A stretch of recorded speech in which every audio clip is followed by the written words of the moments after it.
యేసుక్రీస్తు వారు విదేశీ దేవుడు అన్న అభిప్రాయానికి రావాలి అని అంటే దేవుని గురించిన అవగాహన లేమి ఎక్కడో మనకు ఉంది, సరి అయిన అవగాహన కొరబడింది అని మనం అనుకోవాలి.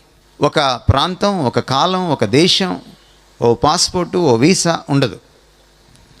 కాబట్టి ప్రశ్న ఏమిటంటే యేసుక్రీస్తు మన దేశపు దేవుడా, విదేశీ దేవుడా అనేది ప్రశ్న కాదు.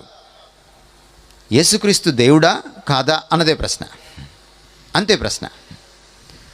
ఒకవేళ ఆయన దేవుడు అయితే అందరికీ దేవుడు, అంతే అంతే తప్ప ఆయన పలానా ఆయన విదేశీ దేవుడు, ఈయన మన దేవుడు అలా లేనే లేదు. ఎందుకంటే దేవుడికి తన మన ఇహపర భేదాలు ఉండవు. ఆయన అందరికీ అతీతుడు, అనంతుడైనవాడు, సర్వ మానవ కోటిని సృజించినవాడు, సర్వ జగత్తును నిర్మించి దాన్ని నిర్వహించేవాడు. కనుక ఆయనకు ఎల్లలు ఉండవు, హద్దులు ఉండవు, దేశ విదేశాల పరిమితులు ఉండవు.